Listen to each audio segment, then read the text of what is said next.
That's right, it's on the app too. Okay, hey, we're on Facebook Live, good to go? Yep. All right, so welcome, 1 Million Cups Daytona Beach, good morning. There we go. Good energy in the room today. So I'm Michael Zaharias, one of your volunteer organizers, joined by a whole group of organizers that help make this happen. Real quick, organizers, hands up, just so you know who's putting this on every week for you. Make sure to thank him, give him a hug. I know you appreciate it. Anybody first-time visitors, 2 Million Cups today? Show of hands real quick. Hey, welcome. Thanks for coming. Appreciate you all being here. So just to let you know, Million Cups is a program that comes from the Kaufman Foundation out of Kansas City. Right now, in more than 180 cities, there are 1 Million Cups meetings like this going on to bring entrepreneurs together, to connect, to get inspired, to get some education, to do some networking. I always like to say there's no bad presentation that comes up here, so this is a supportive group. We really want to lift everybody up.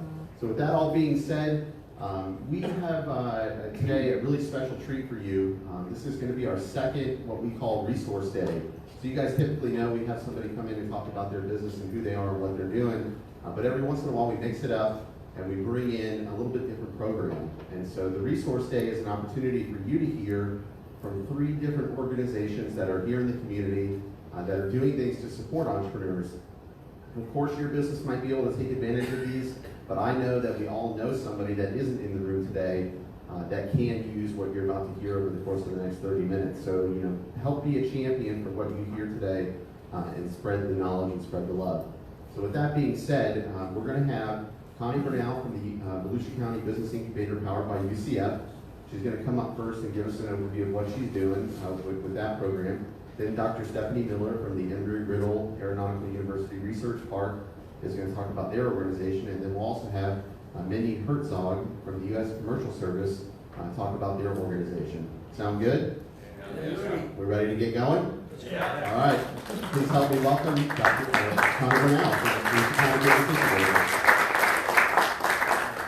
Good morning. I know most of you guys, and I just wanted to say thank you for all of your support in the past 8 years of the existence of the Volusia Business Incubator. So we're going to start with this video that talks about the whole program we have going on in Central Florida.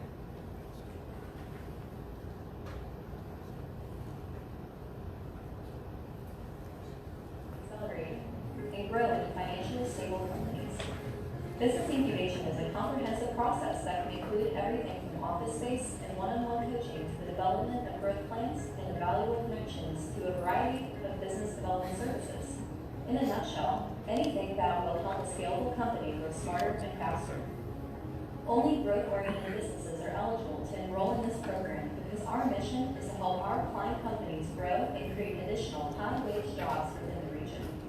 For businesses in targeted industries, we are creating distinct innovation districts that will provide industry cluster opportunities for selected industries ranging from modeling, simulation, and emerging media to medical technologies and biotech research. But don't worry, we also have 4 regional mixed-use incubators for growth-oriented companies from a variety of industries as well.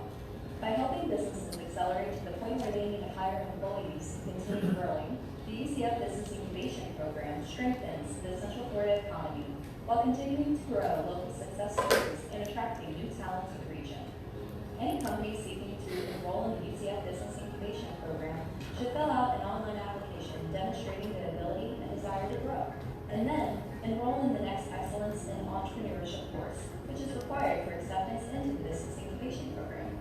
So get with the program. Visit our website at incubator.ucf.edu today and get started on the next chapter of your business as a client of the UCF Business Incubation Program. Okay, as you know, we are part of the UCF Business Incubation Program in Orlando. We currently have 8 incubators, and now our new leadership is kind of changing the way we kind of manage incubators. So this is our local incubator. We have have you been at the incubator? Who has been at the incubator in the, most of you? Okay, good. So we have 11,000 square footage building that is founded 100% by Volusia County. The building belongs to the airport, and we are part of the Economic Development Division of Volusia County. We have 21 offices. We have a co-working space. Currently, we have 4 workstations Now we have 15 clients. We have one virtual client that is in another country, and I'll talk more about the soft landing program that helps international companies. We have a conference room, rental room, flexible leases. When you become a client of the business incubator, we sign 1 year lease, but you can break it anytime. We don't kind of require, oh, you're gonna be here for a year. We're not that kind of business. We just say, you wanna be here, welcome. If you don't, it's okay. We have all the offices are fully furnished, so they don't have to bring any furniture. Now, if they wanna change what we have there, they can do it. And we have had the case of ladies that have set companies, and they change the whole office, and those offices look amazing. I like when I have women entrepreneurs certificate because they kind of add so much value with in these offices. We have on-site counseling, and yes, we are considered a rural area here in Volusia County because of the zip codes that we have, which is great because when we apply for grants, and Lori, when you apply for grants, and then we are considered rural area, we can have access to a lot of federal grants or state grants. So if you're a company that is starting now, and if you're applying for a small research innovation grant, you can say that you're in a hub zone, and that kind of give you advantage to get those grants, and that's kind of where we're part of the hub zones at the airport. So yes, we have a maker space. This school, we need to expand it because we have a company, and that company is building a little aircraft. Whenever you go to the incubator, we will be happy to give you a tour and show you what we have. And yes, we have Volusia County Council and Volusia County Economic Development are the ones who found this program. I really want to thank them. Let's go to the next one. So I have 8, okay, so 10 minutes? Okay. So 5 minutes, okay, so what we do, so we have a pre-incubation, acceleration, and incubation. This is like 3 different stages, and then we follow the methodology of the steep plan. We develop the business model canvas, and then we go from there to develop a business plan or business strategy. So we have 69% of the companies have technology, and 46% are, 46, I have to do those numbers again, service companies. These are our other services that we offer besides incubation. We do meetups, we have workshops, SBIR, STTR grants, and now thanks, Stephanie, now we partner to do those workshops, and then we're kind of splitting the cost because they were kind of expensive. So to those, we should continue doing that. We have a co-working space, we have business plan boot camps, business model canvas boot camps. We have a mentors program that currently we have 25 mentors, and those mentors help our clients to know the companies. And the cool thing that we have that I love the most is the STEM. This summer we partner with local schools and we teach coding classes. And actually I see one of our former clients, and he was amazing with the hackathon. Anyway, we talk about that later. Okay, let's continue. Yeah, so this is kind of the beauty of being in a building with amazing people, entrepreneurs. They help us a lot, and we come up with programs that help the community, and that's the way we give back to the community. So I like to show this graph because I did this graph back in 2014, and I was presenting to our local business community, and those are the economic impact drivers in Volusia County. So we have real estate, construction, professional services. Then we have the Volusia County private sector employment by industry, healthcare, real estate, accommodation. And then I like to show the U.S. industry sectors that drive economic growth. And that's very important. You know, I always measure what we have going on here in our community, and I always show what we have going on in the United States, because we need to compare ourselves with the U.S. economy. So if we want to drive economic growth, we have to pay attention and put a lot of effort in high technologies, aerospace, food processing, petroleum, telecommunications, consumer goods, motor and electronics. Why? Because if we support those industries, then we're going to have a lot of venture capitalists and investors look in this community. And that's what in 2014 I started showing this graph, and now we have a lot going on. You know, Embryo expanding, the marketplace. Now we're we have more aerospace companies, we have more software as a service companies, and now we are in the radar of the venture capitalists, and that's what we want. Because the more type of companies like this, the more capital is going to come to our county. Why is this important? Because if you're starting a business and you're looking for investors, yes, there will be investors here. Because back then in 2014, we didn't have those. Now we have active investors looking for deals, and that's very cool. And now, the Volusia County Interior companies by industry, those are the companies that we have right now. We have aerospace, we have those technologies including aerospace, energy, information technology, and engineering manufacturing. Yes, we have service companies, and those companies actually are growing like crazy. So I don't know if you met with Anthony from Tan Life Care before. You know, he started 2 years ago just with an idea, and today he has 150 employees, and he's expanding the company like crazy. Now he's expanding to Orlando. Yeah. So now, 2 minutes. Okay. So what we do for the clients? So when they start with their idea. They create a company. We help them in the pre-incubation. Those are the areas that we can work very close with them. We do the acceleration, the start of the business is born, we coaching all the how to pitch to investors, how to look for money. We can help you with a lot of connections. Then we move to the incubation process, which is more like growing the business. And then we help them with the cash flow projections, capital acquisition, HR, marketing. Then when they're established, we assist them in the HR, marketing, and then we help them to connect with Volusia, and they help us to find future building for them. And then when they are about to graduate is when they start working on the expansion. And then during the expansion, they need their own money, so we partner with banks, and we help them with their loans, application, etc. So this is our economic impact since July 2011. So we're going to turn 8 years in July. 8 years kind of doing this, and I love it. 15 companies, we have created around 400 jobs, 86 companies have been assisted, 13 business expansion, and you know most of the entrepreneurs that have expanded to buildings, Corinne from Retail Flowers, First Response Disaster Team, Anthony, name it. I have a list of people that have been expanding here in town. We have 25 mentors, we have coaching sessions every day, coaching sessions. I mean, my office is open, sometimes like, stop it, no more, because I'm not there. And when I don't know a subject, for instance, in manufacturing, then I bring somebody experienced in manufacturing. And I see a lot here, I see a lot of our mentors, yes, we have a lot of people that help the companies do it. And our economic impact, every dollar that the county is putting into this program, our last number was $6.52 per $1. So it means that we're giving back to the community.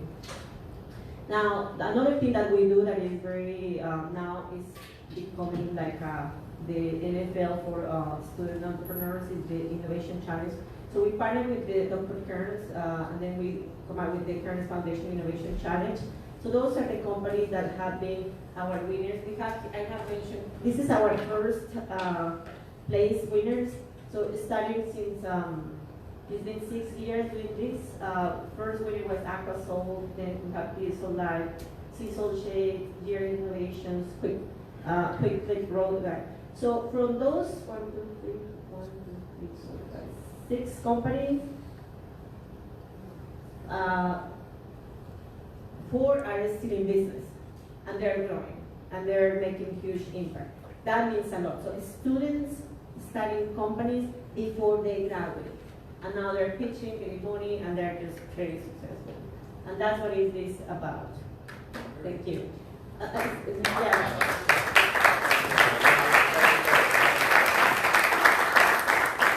And we will have time for Q&A, and of course, there's going to be time afterwards to see what Connie's doing at her facility, because it is really amazing. So with that, please help me give it up for Dr. Stephanie Miller from Embry-Riddle Research Park. All right, good morning, everyone. So I'm going to give you a little overview of the research park and Embry-Riddle, kind of hit the highlights. But if you want to know more about it, I'm going to have the website up here while I'm talking. You can also follow us on Facebook at Embry-Riddle Innovation. So if you want to keep up on the great news coming out of the research park, university research that's going on, and the companies in there, please follow us there. So we do have a business incubator within the research park, like Connie mentioned. I'm not going to talk about it too much because programmatically it runs very similar to the UCF program. And as she said, we collaborate on a lot of programs to try to multiply the impact that we have on the community by bringing her clients together and my clients together to do education sessions and workshops, things like that. The major differences between our two incubators, ours is a much smaller shop than Connie's. Currently we have about 6 companies in the business incubator and just a few offices available. The other thing is we're very industry specific. As you might imagine, being Embry-Riddle, we're very focused on aviation, aerospace, and engineering in general. So most of the companies in our research park line up with the education and research that we do at the university.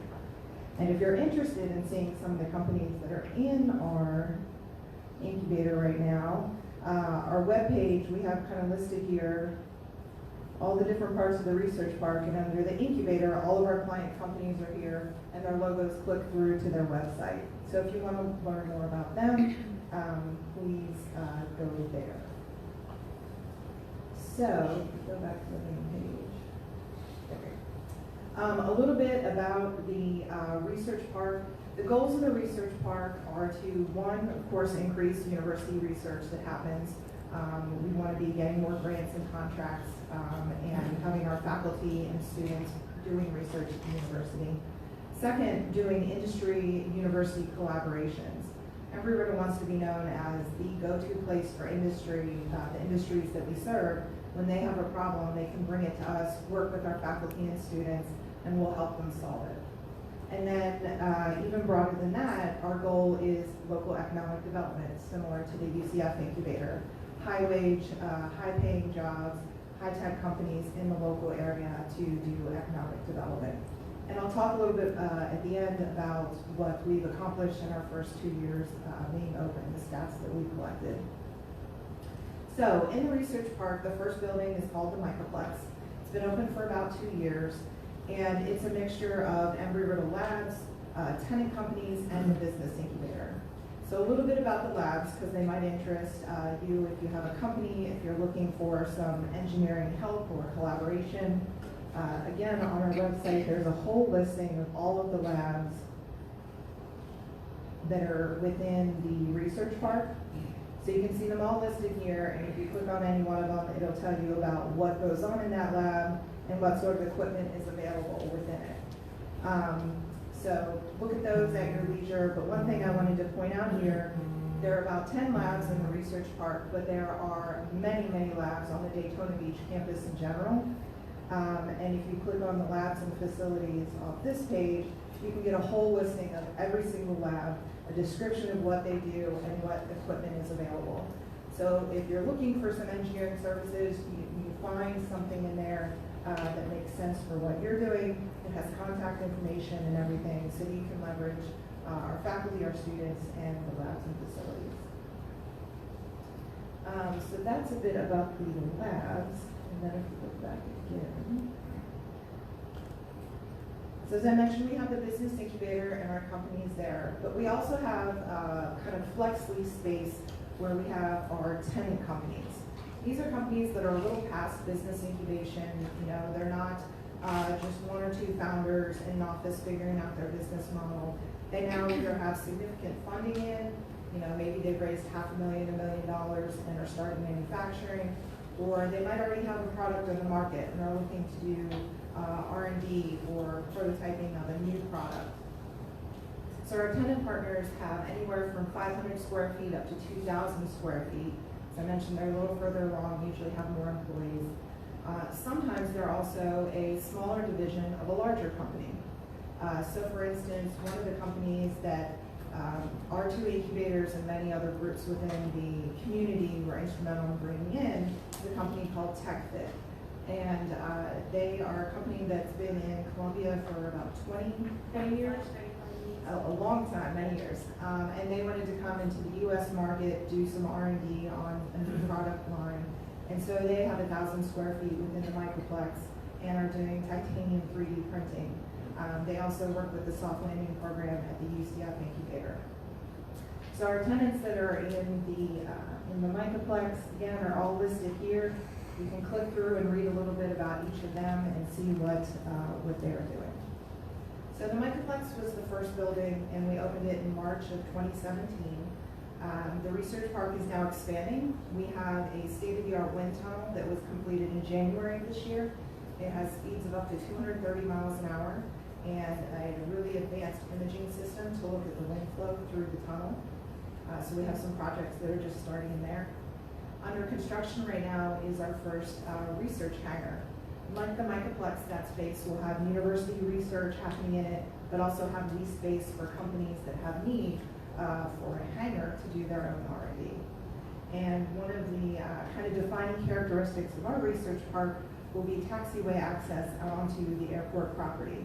So if you are a company that is developing novel avionics or maybe a hybrid electric airplane or something like that, and you're renting out one of our hangars, you can actually taxi out onto the Daytona Beach airport property and go test your product in flight.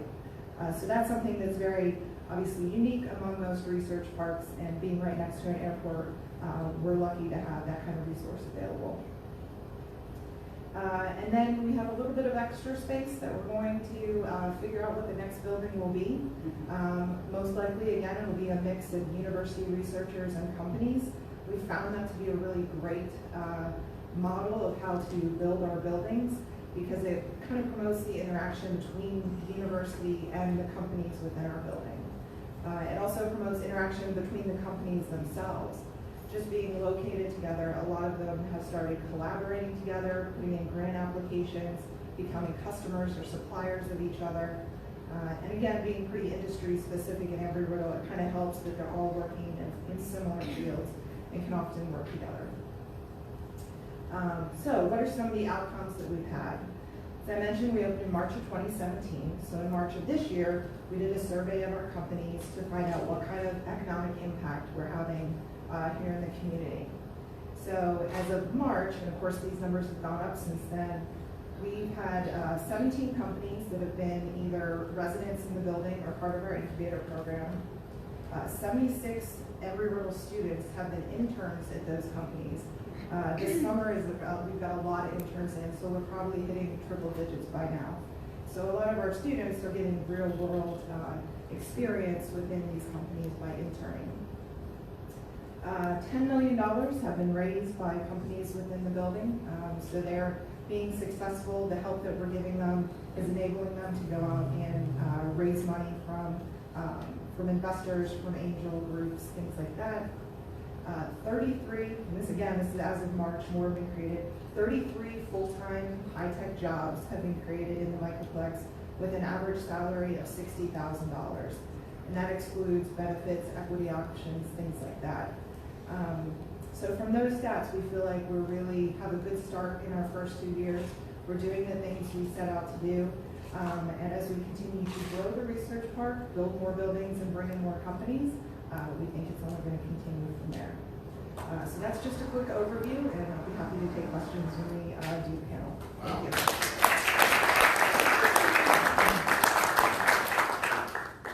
All right, so we'd like to now invite Mindy Herzog from the U.S. Commercial Service up to share about her organization. So help me give it up for Mindy.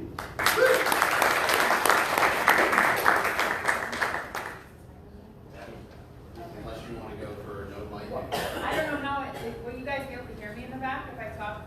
Closer. Loud? You can use it, yeah, you can I use should it. use the microphone? Closer. All right, I'll use You won't have to yell.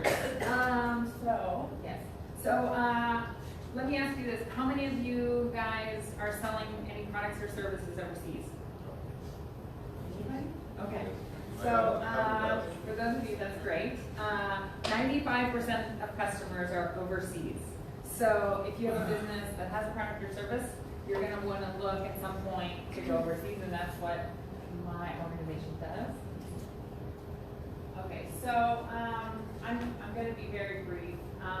Essentially, the U.S. Commercial Service is to help grow jobs here at home by exporting your products and services overseas. So we do that in a number of ways, which I will go into in this presentation. Another small bit of what we do, which I won't go into detail here, is we support universities in attracting international students, and we also work with tourism boards to attract visitors to Central Florida and the rest of the U.S. as well. All right, so why use the U.S. Commercial Service to help you overseas? Mainly, it's to help you with any issues that you're having. It's to help you find customers. If you're having unfair competition, as you can see in the news lately, there's been a lot of talk around unfair competition with some of our NAFTA partners and Asia, which is a whole other department which we're working with. And then just looking at overall market penetration and what the best markets are for your business. All right, so I won't spend much time, but essentially there's a lot of different agencies within the federal government. The U.S. Commercial Service falls under the International Trade Administration. All right, so we have operations throughout the U.S. And then our global presence, we're housed within the embassies and consulates throughout the world. So that's a huge advantage when you're doing business overseas. Because when we're calling out potential partners, clients for you, we say we're calling from the U.S. Embassy or the consulate. And so the folks are going to answer the phone and give you, much response that you're looking for. Okay, so I said, there's a huge percentage of your customers overseas. Okay, and this is the most important slide. So how do we support companies? We do everything from help them develop an export strategy plan. So it's really a business, we help you develop a business plan, but focus on the international market. And this is all free consulting for your business, so please take us up on it if you are looking to go overseas. Some of our paid services that are mostly, you can get grants from the Enterprise Florida to do. We do background checks, so if you're looking to do distribution agreement, partnership with someone overseas, we'll do a background check on them. We can also help you with matchmaking trips, so this is sort of what a lot of people know us as. It's called these gold key services, so a company will come to us and say, hey, we're looking to really penetrate the Brazilian market. And so we'll go and find the specific clients and partners that they're looking for in that market. They'll fly down there, we'll do a week of meetings with them, we'll have a translation, we'll drive around with them. It's really a personalized business development service that we provide. And again, if you're a qualified company, Enterprise Florida has grants, so you don't even need to, the cost can all be offset. Let's see, so counseling with overseas staff. This happens majority of the time is what I'm working on, is the company saying we're really interested in Vietnam or Indonesia or wherever it may be, and we get on the phone with our specialist overseas to talk about your specific product or service in market. And again, this is all free service, so please take us up on it if you are looking to do business overseas. We can help you understand how to promote your product overseas.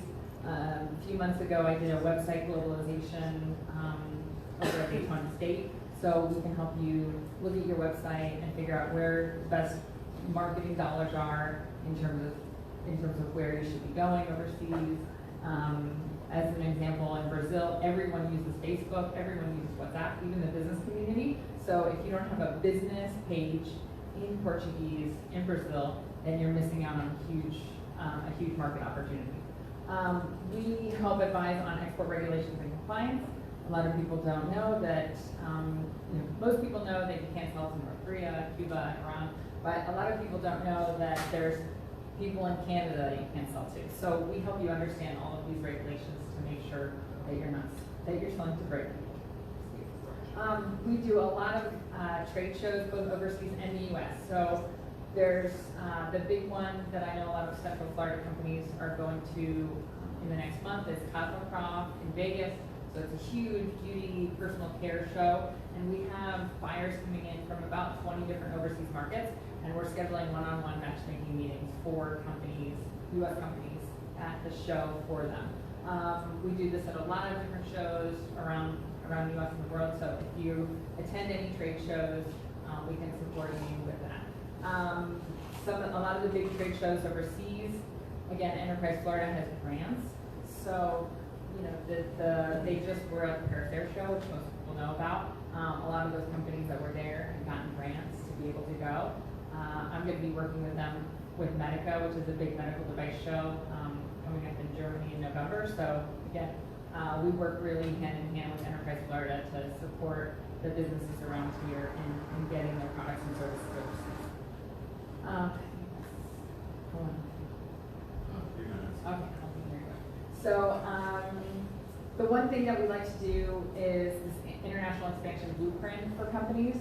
So it's very hard to read here, but essentially what we do is we go through piece by piece, and again, this is like a business plan for your international expansion. So one of the pieces is, let's say, finance. So if you need loans, are you talking to SBA? If you have distributors overseas, or you want to sell more overseas, are you working with XM to get that financing? So we help you with everything from finance to the export regulations, marketing, whatever it is you need. Okay, this is just some of the other services that we can help with. We have a huge amount of free market research on our website. So if you go to export.gov and you type in aerospace or healthcare or whatnot, you'll find huge, tons of resource guides, market reports. I would say if you're looking for research on anything overseas, this is a really great place to go. A lot of our sectors, we have special newsletters that go out monthly, so you can sign up at the different sites and you can get those delivered. And some of those will have trade news as well, so they'll say, Turkey is looking to implement new security technology in their airports, and so it's a really great way to just find out what's going on overseas. Again, here are some of the events that are coming up that we're working on. I would say every month we probably have 5 or 6 events going on around the world. So depending on your sector, this would be in those newsletters that I just mentioned. And then here are our results. So we see really, really great results from specifically companies here in Central Florida that I've worked with. They continue to grow jobs, grow their revenue. So again, if you are looking at overseas, please come and talk to me, and I'm happy to help you. And I think that's it. And there are my details if you want to get in touch after. Give it up for me. Great job. All right, so what we want to do now is move into an opportunity for you guys to ask questions. We'd like to invite our speakers today. Please come up and be our panelists, and then we'll open it up to the audience for questions. So first of all, what do you guys think? Who knew by a show of hands everything you just heard? Wow. I mean, even me being in this business for a long time, I learned a lot today. So who will take this and share it with somebody? Yeah. Because it's good stuff, right? It's good stuff. So let's go to the Q&A real quick. Keeler? Lead us off. Hi, I'm Steve Keeler. This question's for Connie. You mentioned that you have a team of mentors, 25 mentors. Do you have any affiliation with SCORE by chance? Oh, yes. We actually partner with the SCORE in many different aspects. For instance, Jack Fancher is the one who helped me when I do the business mode bootcamp. So Jack is in the room, so we both kind of help the clients to understand what is it they have to do in different aspects of the business. We also work pretty close with John. SCORE actually meets in our incubator a couple of times a month. So there are, for me,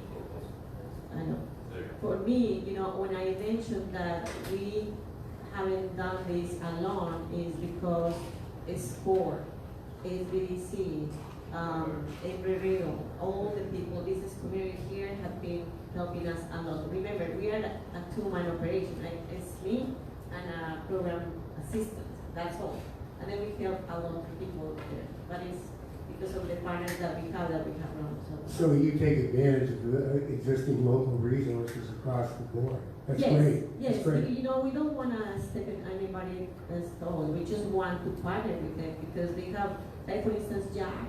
He has like more than 35 years of experience in the commercial world. So his insights are amazing. Yes. Jack Pfeiffer, Pfeiffer, yeah. brilliant guy. Yeah. Thank you.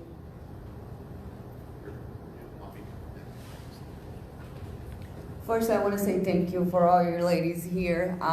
It's really cool to see 3 women here and being able to tell us all you're doing. I really appreciate it, and power to us. My name is Thais. I'm an artist. I have an art gallery, and I have a question for Mindy. I just sent a painting of mine to the Netherlands last week. And so I do little sales outside of the US, and I just handle them on my own. I have no idea. They find me on Instagram or online, and then I just go to the post office and pay them whatever it is, that I have to pay them to send my paintings away. So my question is, I'm just one artist. I have one gallery. I have other artists there, but mainly I just sell my own paintings to other countries. Am I too small of a fish to go and check out you guys? And also my industry is kind of, the growth is a little different because you're just one person, there's just so much you can produce. So I just want to know if there's something that I could go there and benefit from this, or if it's just not for me. Yeah, no, I would definitely say I'm happy to help you. We can go through this, and some of the things might not be relevant, like you probably don't need loans to fund your business, but we can go through the steps and figure out how the best way to market you overseas. And the tourism piece that I mentioned, I mean, that's something that I have not reached out to the Volusia, the tourism folks here, but that's on my list, my to-do list. I just started in November, so I'm still fairly new to the area. But the one thing that we can do is we have visitors come. I mean, even though I'm based in Orlando, I come up here. I go all the way up to Palm Coast and Flagler County, and I have colleagues in Jacksonville, and we have groups that come through here, international visitors. We have millions and millions of visitors come through every month.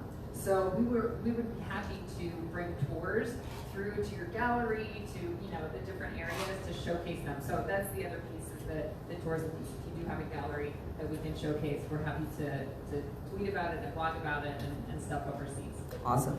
Thank you. I'm gonna go in the back. Wow, that's huge. I'd love to have Right? the commercial service bringing people, customers to my door. That's great. This question is for Mindy. I'm Jeff Gilster with the Marketing Consulting Print Direct Mail. With the currency exchange between a lot of these countries in the United States, is it viable to turn around and look at some type of small market change with doing the work over here and shipping it over in comparison to what they pay for similar work over there? Yes, I would say in terms of printing Correct. and marketing. Correct. Yeah, in some countries, yes. I would say that not too long ago I worked with a printing distribution company for the Caribbean. So I would say it's probably market dependent, and we can talk more after. So it would be worthwhile for a small company to sit down with you and visit on that. Yeah, definitely. All right, thank you. Let's go in the back and I'll move around. Hello, this question is for Connie and Stephanie. I'm a co-organizer of a tech meetup called Daytona Devs, which is actually held at the research park at Embry-Riddle. One of the things I've noticed is that there's this perception about technology and developers that there really isn't anything here but manufacturing. How are the businesses in both the research park and the tech incubator reaching out to the general public? I understand for Embry-Riddle it's very industry specific and you want to focus on your students, but how are you two specifically encouraging your local businesses to reach out to other people? Because from my perspective, I'm trying to break into the technology industry here in Daytona, and I find it very frustrating and very hard.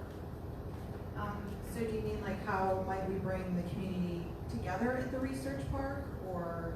Attracting local talent and the community together. I mean, there are certainly events that we hold at the research park that are open to the community members and involve our students as well. So Kickstart Weekend is something that's happened at the Microplex for the last 2 years, and I believe it'll be happening again this fall. And that's something that brings together, coders, developers, entrepreneurs in the community and in Embry-Riddle together to help solve problems. We run a number of events like boot camps that are not Embry-Riddle specific. Anyone in the community is able to sign up for those.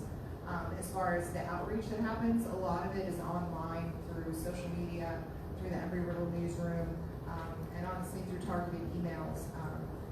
One of the things that we really need is an email list so people can sign up and get the email blasts about things happening, but that'll be coming soon. So there are some things that we do already, and then we work with UCF as well on programs that they do. So I love your question. I love it, and I'm gonna be very honest to everybody. We are almost 15 years behind what's going on in the whole country, especially in the clusters that are technology specific, like software as a service, manufacturing.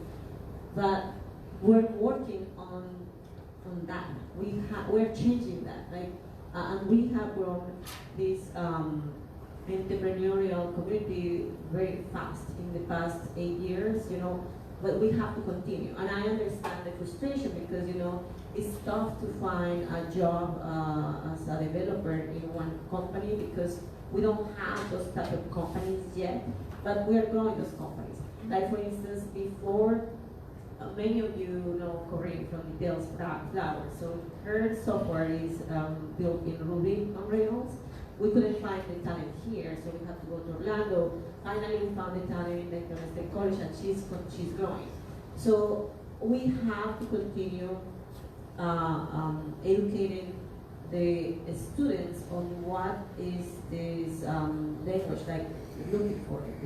The technology, is Internet of Things. They change every day, and then we have to continue changing, helping companies to grow, helping the students to get engaged.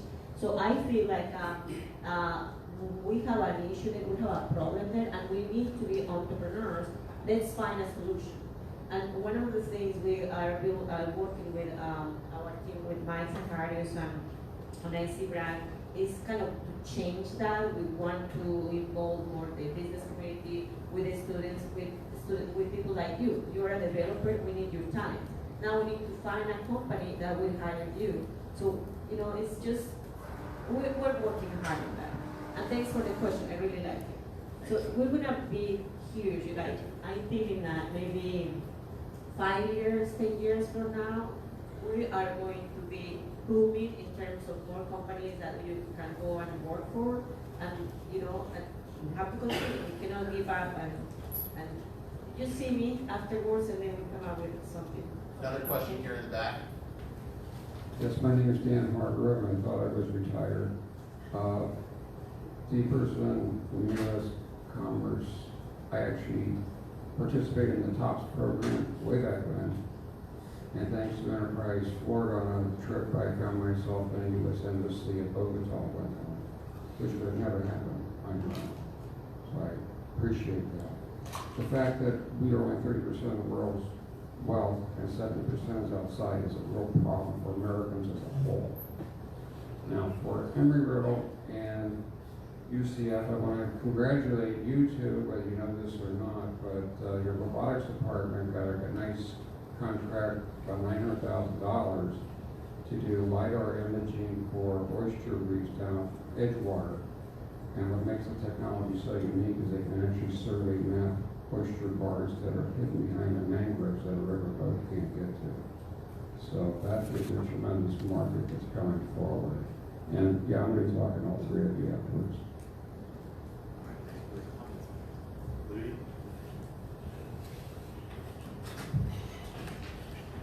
Good morning, everyone. My name is Willie Castro. I'm a student at Amarillo. I'm an international student. I think you can notice by the accent. I just arrived yesterday night from Angola. I went there for a 4-day trip, and it is a 29 to 35 hours trip. So I'm very tired, but I saw that Dr. Miller will be here. So Amarillo is the university I go to, and I'm a senior student now. I'll be graduating next semester, and I have been participating in many of the opportunities they have, like the startup weekend, the boot camps, and I'm in 2 companies, in 2 startups that we started, and Amarillo helped a lot, especially the Dread Factory that just launched. And one of the companies that Tony talked about is Apasol, and then we did something great with the Dread Factory. Now we renamed it to Mango, and we start doing stuff in Angola. So we have some clients, and one of them I just went there to discuss something we will be doing is a university where professors and students are having many of waterborne diseases like diarrhea and typhoid fever. Women are having urinary tract infection because the water is so dirty. And sometime maybe in the next month I can come to a presentation and you guys will be able to see it. But my question is, and I'm glad I saw the presentation from Indy because we visited the website expert.gov last year with Dave Spitzer. We didn't have a lot of information you just shared, and that would be very, very great if we had it last year because it would help a lot to help us solve stuff. So what I'd like to say is Africa, like Angola, especially the country I'm from, is like, those are rich countries because they have a lot of money, but they don't have resources, they don't have the knowledge that we have here.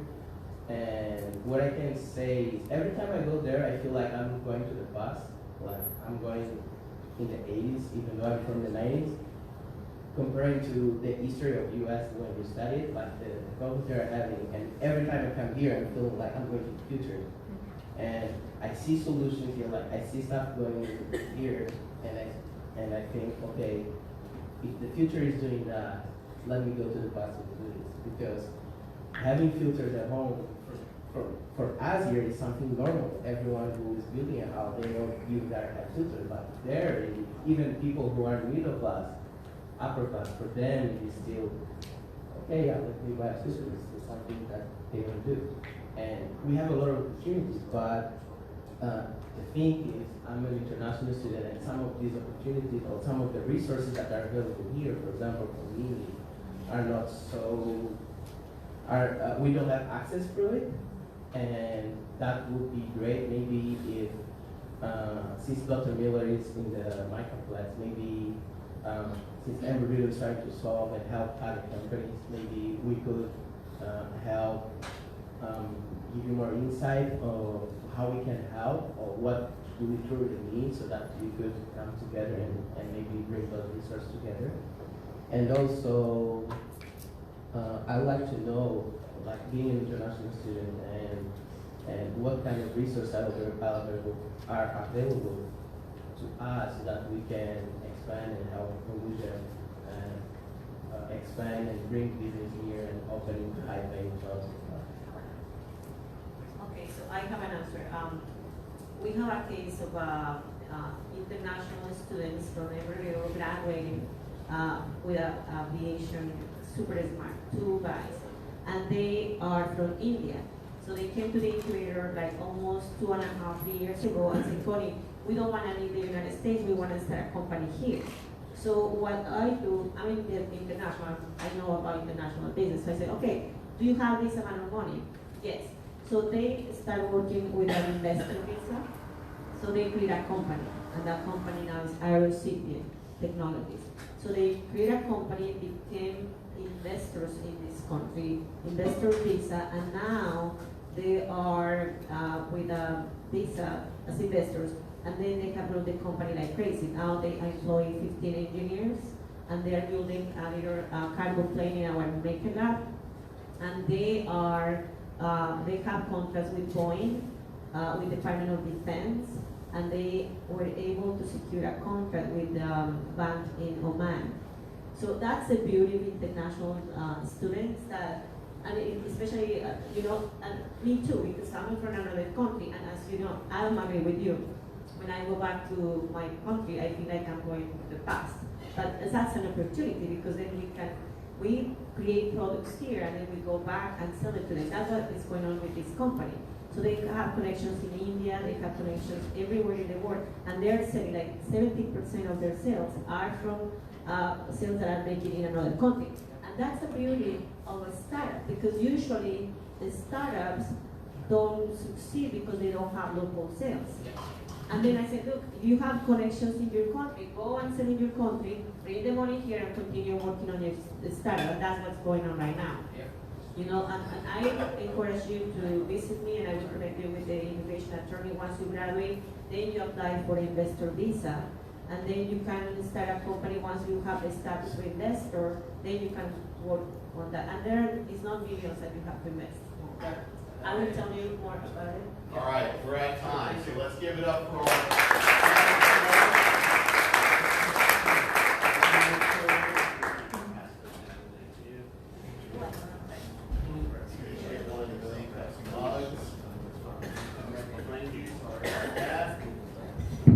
All right, so what do everybody think? Good? Good again? What did I say, about 3 months ago?